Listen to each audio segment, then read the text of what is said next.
తీసుకోండి. Public response ఏంటి request ఏంటండి? రిక్వెస్ట్ ఏంటి? మెగాస్టార్ చిరంజీవి లాంటి మనుషుల్ని చేతులు దండం పెట్టాల్సి అలాంటి పరిస్థితి కల్పించారు.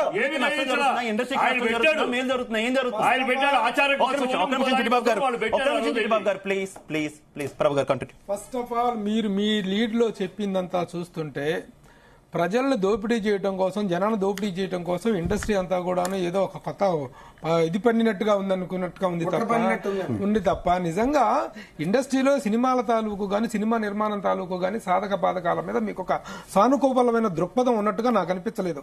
ఫస్ట్ మీరు పెట్టినటువంటి లీడ్ లో ఇండస్ట్రీ అంతా ఏదో దోపిడీ చేస్తుంది, జనాలను మొత్తం విజయ్ చేస్తుందన్న యాంగిల్లో మీరు మాట్లాడటం అనేటువంటిది ఫస్ట్ ఖండించాల్సింది.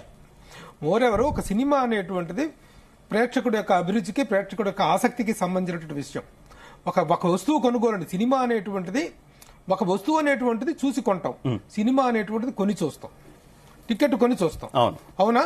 ఆ సెలక్షన్ ఆఫ్ ఇది ఉన్నప్పుడు ఆ విచక్షణ అనేటువంటి ప్రేక్షకుడికి ఉంటుంది. ఎంత పెట్టి తీసుకోవాలి, ఎంత 4 రోజులు ఆగి చూస్తే వచ్చే నష్టం లేదు. కానీ ఫస్ట్ డే ఫస్ట్ షో చూడాలనేటువంటి ఆసక్తి అనేటువంటిది ప్రేక్షకుల్లో ఉంటుంది. కానీ ప్రతి సినిమాకి టికెట్ రేట్లు పెంచమనేటువంటి ప్రతిపాదన వీళ్ళు పెట్టలేరు. బాబు మాకు ఇంత టికెట్ అయితే వద్దు, మాకు తగ్గించండి అని అడిగిన సందర్భాలు చిన్న నిర్మాతలు ఉన్నాయి. చిన్న నిర్మాతలు చాలా సందర్భాల్లో మాకు అవసరం లేదు టికెట్ రేట్లు, మా సినిమాకి ఈ మాత్రం రేటే చాలు. కానీ ఈ సినిమాకి ఇదే సినిమాకి కానీ ఇంత ఇలాంటి సినిమాలకు కానీ ఒక బడ్జెట్ అనేది పెట్టినప్పుడు ఆ బడ్జెట్ అనేటువంటిది ఇందాక చిట్టిబాబు గారు చెప్పినట్టుగా ఓవర్ బడ్జెట్ కాకూడదు, అతి కాకూడదు. అనే బడ్జెట్ కింద యాక్చువల్గా ప్రపోర్షన్ ఏంటి? 60% ఆఫ్ ద ప్రొడక్షన్లోకి వెళ్ళాలి, 40% రెమ్యునరేషన్స్లో ఉండాలి. అది ఆరోగ్యకరమైన ప్రపోర్షన్. అదే విన్నప్పుడు 600 కోట్ల రూపాయల బడ్జెట్తో ఒక సినిమా రూపొందించినప్పుడు ఫస్ట్ 2 వీక్స్ ఒక వెసులుబాటు ఇవ్వండి. 600 కాదు, 500 కాదు, 400 కాదు, గతంలో వచ్చిన సినిమాలు వెసులుబాటు ఇవ్వండి అని చెప్పి ప్రభుత్వాన్ని అడగటంలో తప్పులేదు, వాళ్ళు ఇవ్వటంలో తప్పులేదు. ఇంత మాత్రాన పోయి ప్రజల చిల్లులకు దోపిడీ పెట్టేస్తున్నారు, ప్రజల చిల్లులు జేబులకి దోపిడీ చేసేస్తున్నారు, ప్రజల్ని దోచేస్తున్నారు.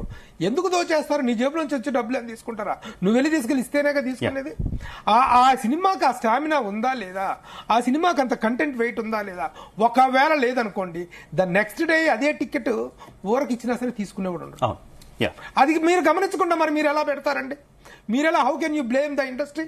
ఇండస్ట్రీ పక్షాన ఉండద్దు, మీరు ప్రజల పక్షాన ఉండద్దు, మధ్య మార్గంగా వాస్తవం ఏంటనేటువంటి తెలుసుకొని కదా మాట్లాడాలి. Take the part of industry మొత్తం దోచేసే వాళ్ళు నిర్మాతలందరూ అన్నట్టు కాదు ప్రభు గారు. ఈ టికెట్ల పెంపకం మేము ఏదైనా చెప్పే హక్కు ఉంటుంది, మీరు ఖండించే హక్కు ఉంటుంది, రెండు కూడా ప్రజల్లోకి తీసుకెళ్తాం.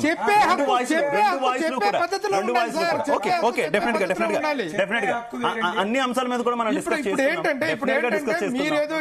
ఒక హెల్దీ అట్మాస్ఫియర్ లో డిస్కస్ చేద్దాం. ఇండస్ట్రీ మొత్తాన్ని ఒక విలన్ గా, ఒక ప్రతినాయకంగా